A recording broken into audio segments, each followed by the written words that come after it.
behalf of Namita Gokhale, William Dalrymple, and all my colleagues at Teamwork Arts, welcome back to our special series on JLF's Brave New World, Voices of Faith, which we began broadcasting a few weeks ago.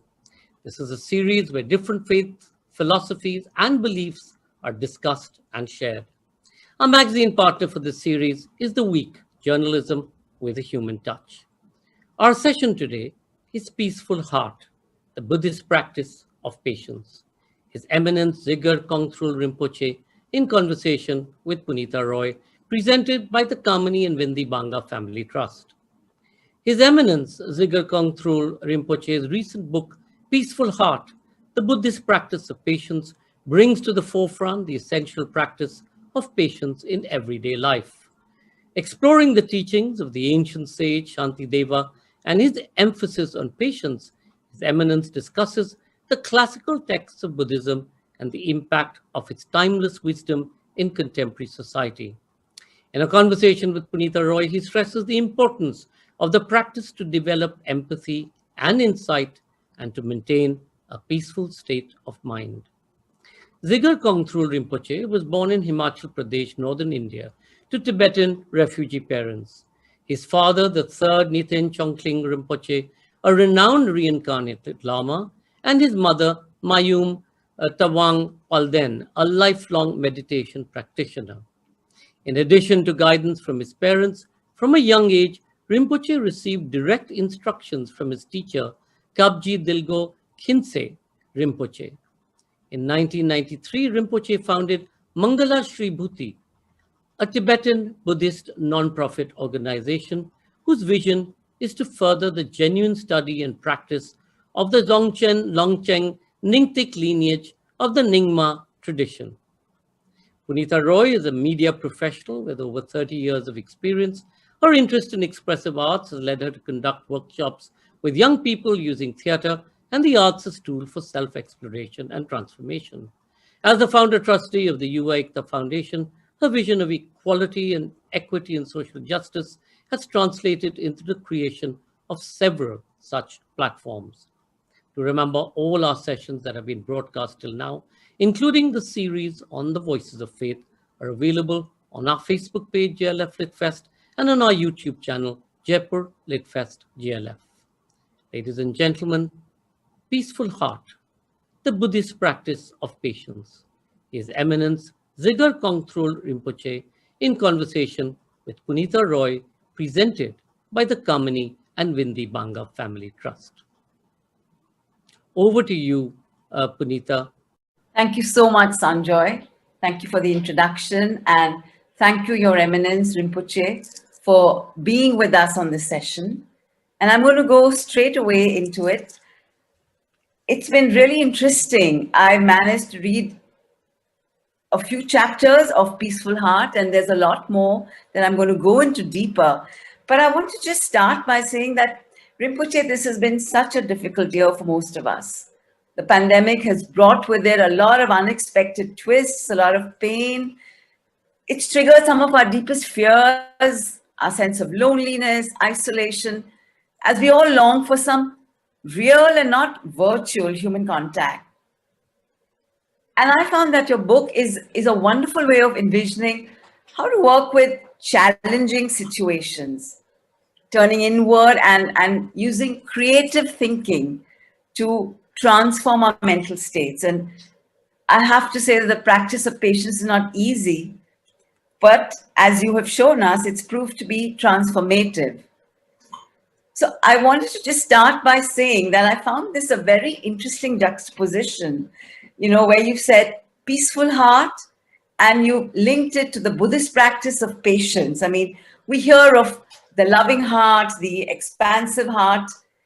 Could you define what you mean by a heart that is at peace? And what exactly do you mean when you use the word patience in this context? Thank you very much, Puneeta, and also Sanjay Roy for the introduction. And yes, it's been a very difficult time for the whole world this year. And I totally agree. I think many have suffered. Many have suffered physically and mentally, and with a tremendous loss. So my heart goes for all, I hope that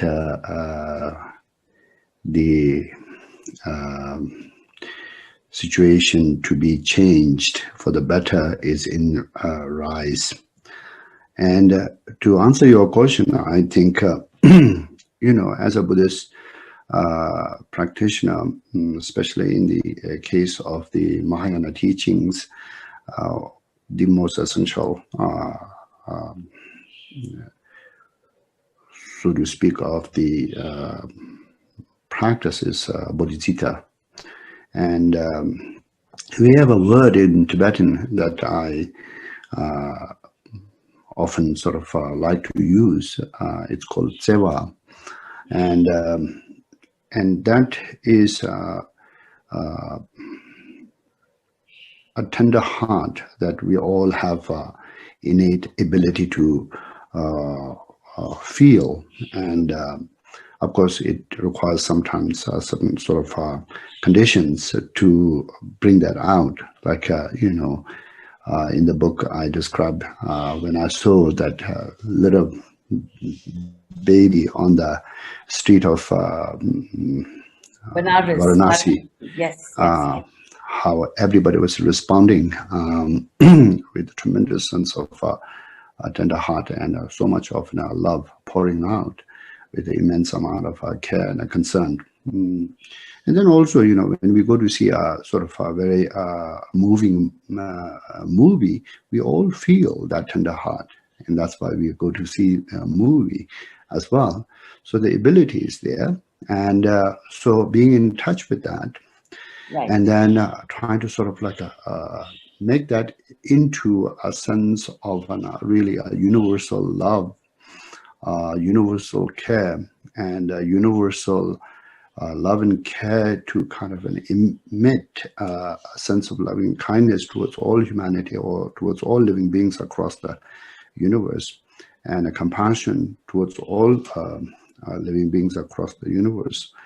And then, whatever you could do to kind of get into the service, either through prayers or either through any kind of social work, and trying to kind of enhance, of course, not in exclusion of your life, but not also just strictly living for yourself, but just extending yourself to the service of others. That's the kind of essence of the Mahayana teachings. All the paramitas are involved in there, and also the kind of meaning of life is found so much joy in there. Shantideva points out in one of his chapters here that you could actually eat food to fill your belly, but it might not have much of a taste, like that. When you do things for yourself, only for yourself, it would be something like that. But when you do something that also covers the need of others and extend to others, it's like a delicious food, Right. And then also he also states that when you eat a delicious, nourishing food, that you don't actually look out for gratitude or some kind of a reward from outside, because it's for your own kind of a nourishment, for your own good health.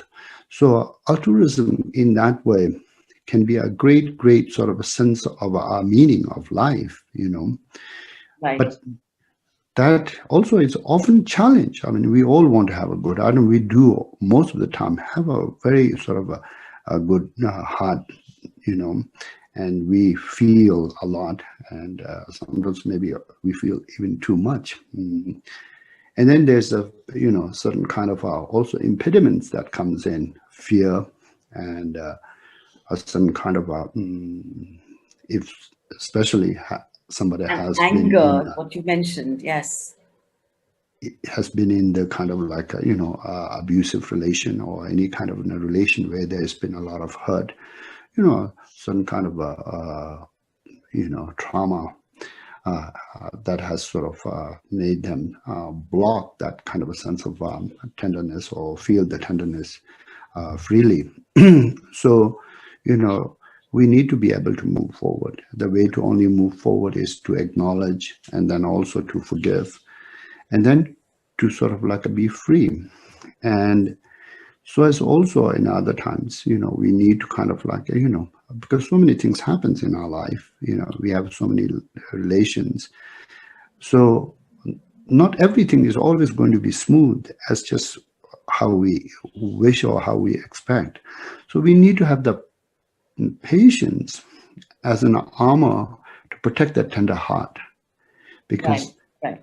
patience as an armor to protect the tender heart, both in a combination, can make your life more and more peaceful, more and more sort of resolved from any kind of conflicts that you had in the past, or that will sort of also prevent in the future, and then just protect your heart in peace. And therefore, I thought, you know, this as a sequel to my last book, Tending the Tenderness, I thought to call it a peaceful heart. Right. Thank you. You know, you've stressed a lot on the shift from self-centeredness, what you've called self-absorption, towards being more altruistic. Our intent must be much larger for whatever we're doing, right? And what I found really interesting, so Rinpoche, I want us to actually, because I know people who are listening are not really necessarily from the Buddhist practice. So for the layperson, you know, I just wanted to, there was some very interesting sort of pointers that, you know, we as the common person could also strive for the peaceful, expansive, tender heart. You know, you mentioned certain destructive elements, and I think one of them, anger and aggression, was something that you've laid a lot of emphasis on, right? And Yes.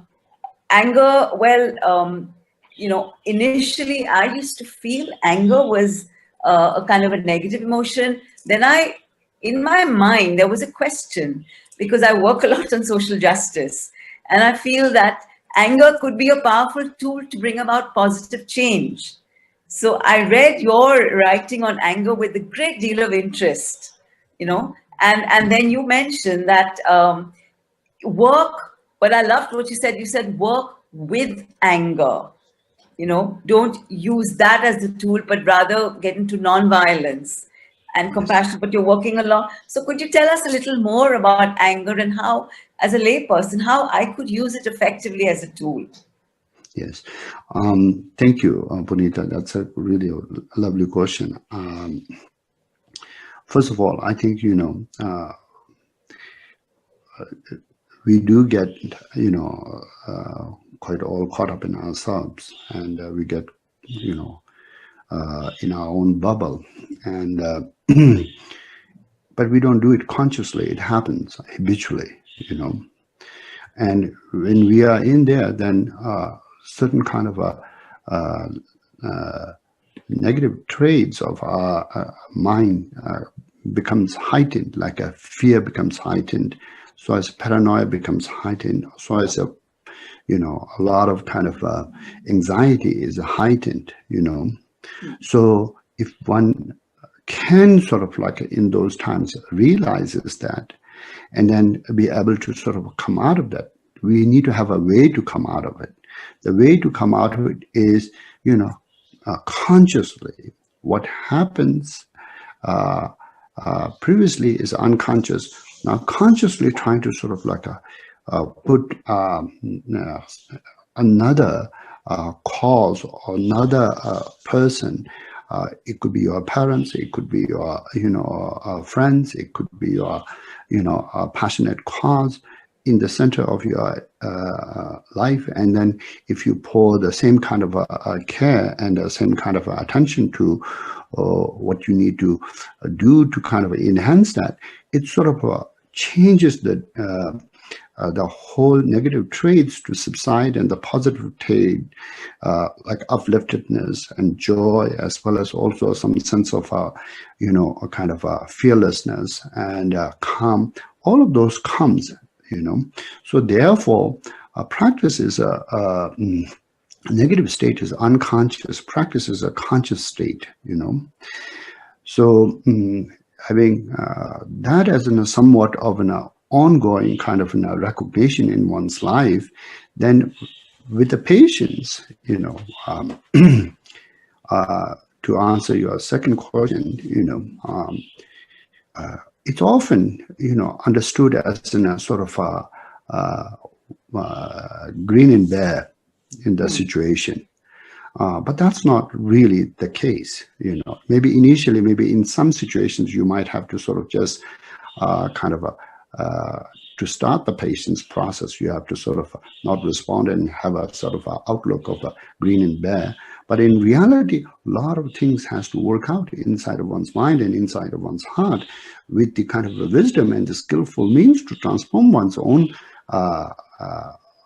state and the emotions, So, for example, in this book, Shantideva speaks of how the anger arises in us, Anger arises in us in two ways. Initially, we want something to happen, and we feel very passionate about it, and then it's not happening.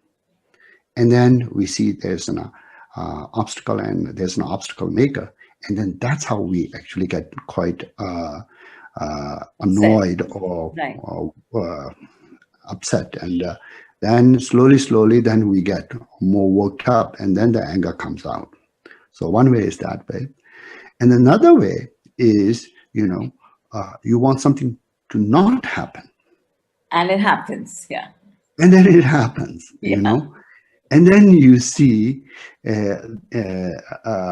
somebody is actually trying to bring that on to you.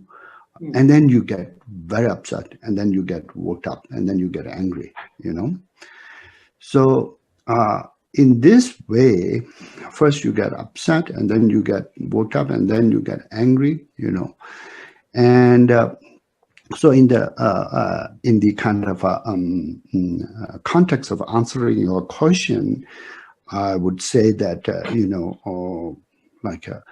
so many things in the world we definitely want to happen, and we feel very passionate. Social justice as a one thing, and so as many other things, But the anger is not going to be the means for that, When we see there's an obstacle and there's an obstacle maker, losing ourselves to anger is not going to actually achieve much, So instead, if we can actually, with a sort of ahimsa approach, to work with our own sort of a state of whatever they maybe a small upset and a small kind of like a little renting is maybe natural, but not to lose ourselves completely and succumb to the sort of destructive emotions of anger, and then stay calm. And in there, then, as with the next, what Shantideva actually speaks here, if the situation is remediable, why to lose yourself to the anger? If situation is not remediable, what's the point of losing yourself to the destructive emotion of anger? So in the most of the case, how your own agenda or your own kind of goal, or how your own sort of vision can be further is finding different other alternatives means creatively with sort of a more kind of like a, exploring your own kind of mind of the creativity with a more sort of like a patience, as well as also sort of some deep kind of engagement to see how you could kind of enhance your vision and your objective goal and your passion, For that, you really need a calm state of mind. You need the peace inside. Because when you are not calm, when you are not peaceful, those things don't come Right. clear. And they don't also have a much of a strength. They can't sort of like be put into work and get forward. This is how actually on Mahatma Gandhiji and the great leaders of India have won the independence, Right. So if it's curable, and most of the time it's a curable and it's a remediable. So there's really not a reason to give oneself in the anger. Right. You just spoke about creativity, Rinpoche. I just want to touch upon that you're an abstract impressionist painter, and you view creativity as, in quotes, I'm going to say this, something very large, the sense of everything. And your training in the arts began very early with the practice of calligraphy, music, ritual dance, and other traditional Tibetan practices, arts. Could you tell us something about this training and how it shaped your practice? The This, intersection between arts and wisdom. yes, I think I always had an affinity with the art and music, and in the monastery, growing up in the monastery, you only have certain options. So I actually engage in all of those. And then as far as the kind of my abstract work and the training, Lama Matthews, the French author and a great monk, was my colleague, was also a student of Puneeta Rinpoche. His mother is a very renowned, abstract painter. So, Right. So she kind of introduced me to this, and I really got into it because it sort of, really enhanced my practice of meditation. And how it did it so is, in the abstract, you just kind of flow with what unfolds and not have too much of a concept and judgments. So that aspect really appealed to me. So then a lot of people ask me, what is, from your point of view, creativity? My point of view, the creativity is, that open state of mind where actually you don't have a pre-concept, and then something sort of like a magical comes out of it, and then it sort of the bulb goes on and lights up the room. So that open state of mind, which is source of all possibility, that's where I actually think all the creativity is stored and comes out. And in a way, then, Rinpoche, you're like a channel for the universe. You're expressing what's flowing through you, right? Yes, exactly. In that like open state, and then just sort of a non-conceptual state when you are just kind of at ease with it, and when something comes out and you yourself are quite surprised, Right. that is not like that's a universal state. It's not like your state. You may be a recipient of that in the end, what comes out of it, but in the kind of initial, it is the a universal state. And how can the lay person get into this state? For example, would it start with intent and then lead to mindfulness? Where does all that come into?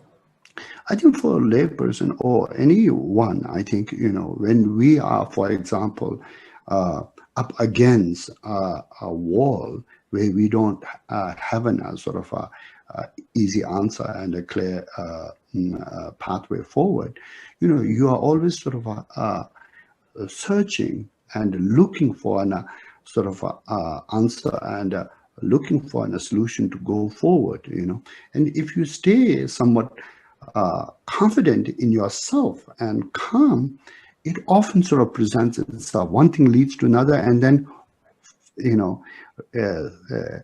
uh, all of a sudden you have the whole picture as how to go forward unfolds right in front of you. That's comes from the kind of creativity, the open state of mind. Right. And yes, and when you were mentioning negative emotions, you're talking about the fact that anger in a way drains our strength. It seeps us of confidence, of self-esteem, right? And when we start sort of changing you talk about the habitual thoughts, when you start transforming that and you come to another, when you're talking about the more altruistic sort of thing, it's the mindfulness, Rinpoche. I mean, everyone wants things now in what they talk about, instant gratification. They want to move fast. Yes. What is so what would you recommend for somebody who wants to get onto this path of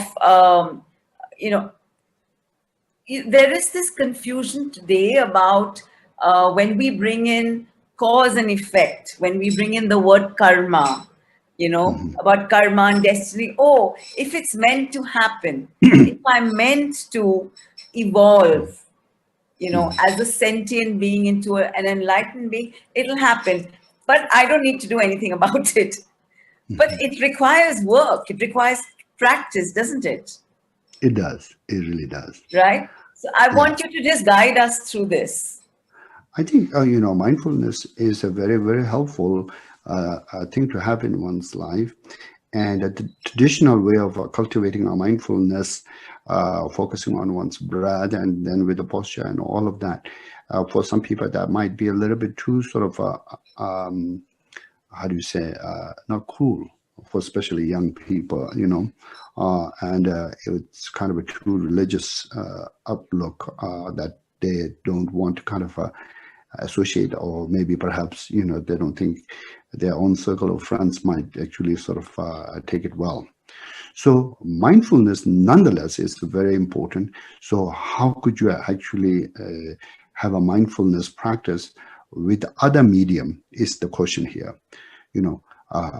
Listening to a classical music is a very, very good medium to get to that trance mindful state, I feel, and also doing a sort of some artwork that could be a sort of a traditional, very kind of a precise artwork, or just sort of like abstract artwork.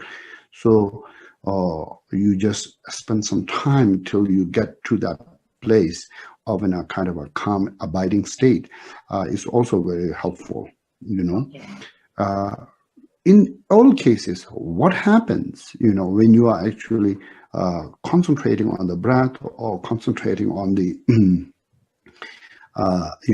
image of Buddha, is not the breath itself is doing something, or not the image is doing something. It is just the repetition of bringing your mind back onto the focal point over and over and over. When it leaves the focal point, that sort of like extension growing of your ability to stay with a focal point, that's what calms one's mind down, right? So medium really is not the any one more better than others. Whatever sort of your kind of a connection and the preferences, you could use them. But the end game, your mind being in this sort of calm abiding state, where actually your thoughts flow naturally, your self perspective is more clear on everything, and including your own experiences of your mind and emotions, and also all the causes and conditions that is rising, that is there involved, which, you know, in a distracted state of mind, in a sort of like a turbulent and tumultuous state of mind, which you are not going to be able to have a clarity. So that really offers so much for a way forward in all of our lives, to kind of have a better kind of an understanding of what we need to do with ourselves, and how to work with the different conditions and the situations that sort of arises, that is peaceful and challenging, and peaceful to enjoy and challenging to overcome. Right, thank you. And Rinpoche, we don't have very much time left. I just want you to very briefly touch upon what we call the greater attitude, which is gratitude, and the role that gratitude can play, you know, Yes. in being in this space that you're mentioning. Mm-hmm. Yes, Puneeta, I think, you know, as being a part of a, you know, any religious practitioner or non-religious practitioner, what sort of like opens our heart is when we feel love, and when we feel gratitude, and when we feel certain sense of a connection with our own self, with the world, through heart, right? This is in the good times, I think everybody knows. But being a spiritual person from any traditions is when actually things are difficult. Try to find the gratitude for that, to grow yourself deeper. Like in the situations of any time when you are provoked, or when you are about to get angry, and when you are actually about to go in your habitual way, to sort of like not do that, but find in some ways to appreciate the situation, to grow your own patience, or grow your own strength, grow your own ability to sort of like, come and respond from more sort of a sanity, you know. And then, you know, your outlook of the situation from the habitual mind versus this kind of in a stand of that you could adapt would actually make it, the situation itself, very different, you know. And situation itself from previously, what you think is a negative, you could even have a sense of an appreciation for it. Right. But you mentioned you said that it may not be cool amongst young people, but I have to say that I feel that more and more people are now questioning, what is reality. There seems to be a rise in the collective consciousness everywhere. I mean, people sort of, they may not be part of a practice, I would say a formal practice, but they are, questioning, moving inward, searching. I think one is not ready to just accept what we now call as illusion and Maya, that's the reality. There is something much deeper that a lot of us are seeking, and they say that the vibrations of the planet will also change, though we're seeing, there's an upheaval at the moment.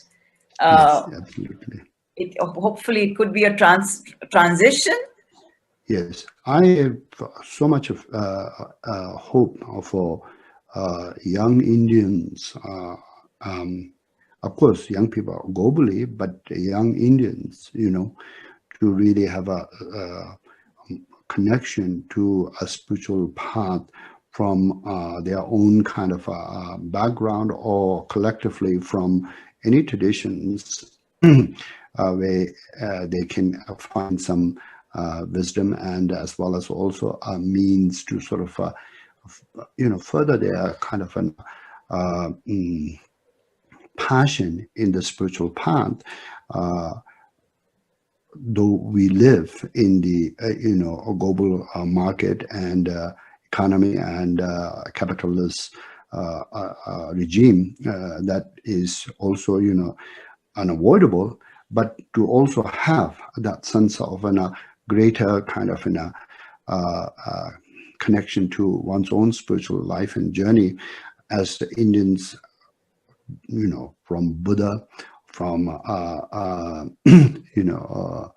long before Buddha, in the Samkhya tradition, there has been, this whole kind of a shamatha and a vipassana practice that has been established pre-Buddhism, and I really think, in that way, it would be such a kind of a great rekindle of spiritual traditions in India, and that's I hear it's happening, and I think His Holiness Dalai Lama is really very, very advocate of that, and the kind of studies of the Nine Nalanda wisdoms of the great masters from the Nalanda University, which is the first and the foremost kind of greatest university in the world.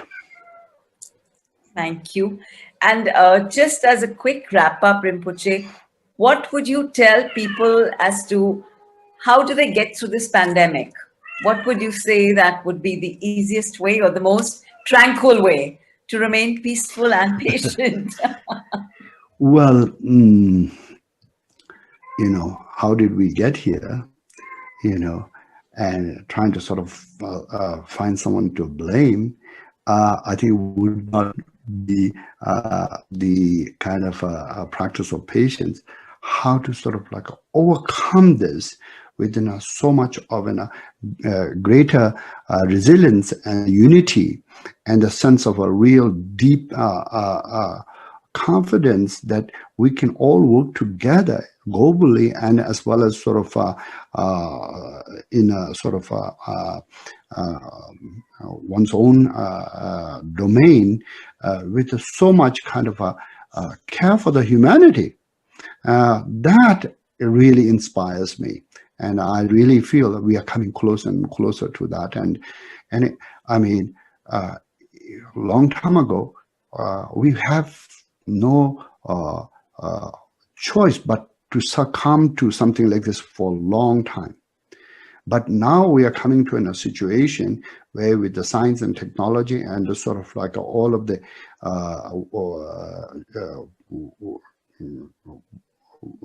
different countries of the global community working together, we are coming very close to the kind of overcoming this situation with a great zeal of an what do you call resiliency. And I really think we have to also, as much as we have suffered, we have to congratulate ourselves to this as well. Thank you so much. Thank you, Rinpoche. And I do hope that there's more compassion and empathy in this world. And I'm actually going to leave our viewers with this sentence that I think resonated a lot with me.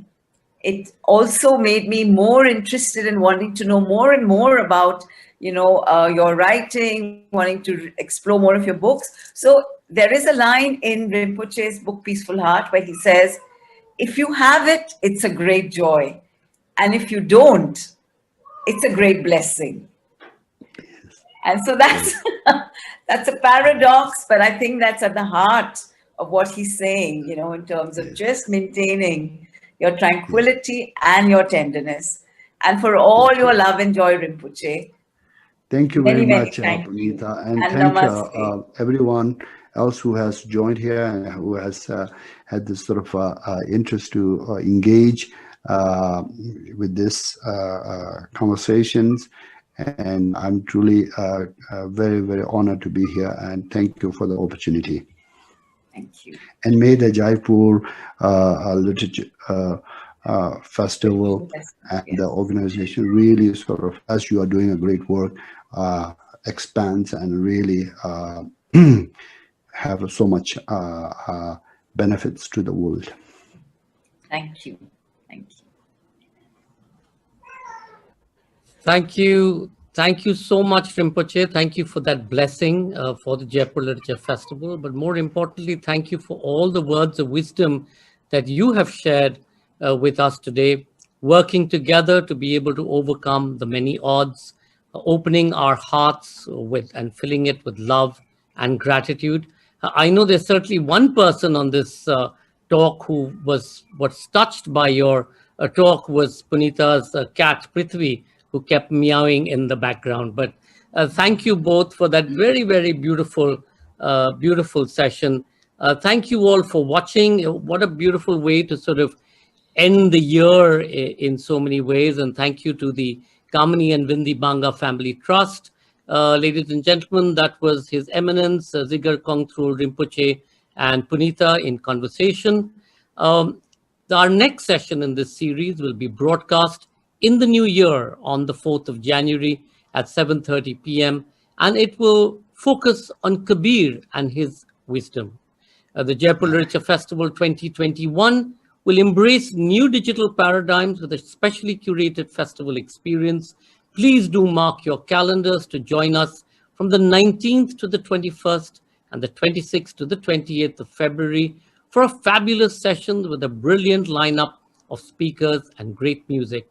Till then, we wish you a very happy, healthy, and safe new year. May we all be blessed as we move into 2021. Thank you. Thank you.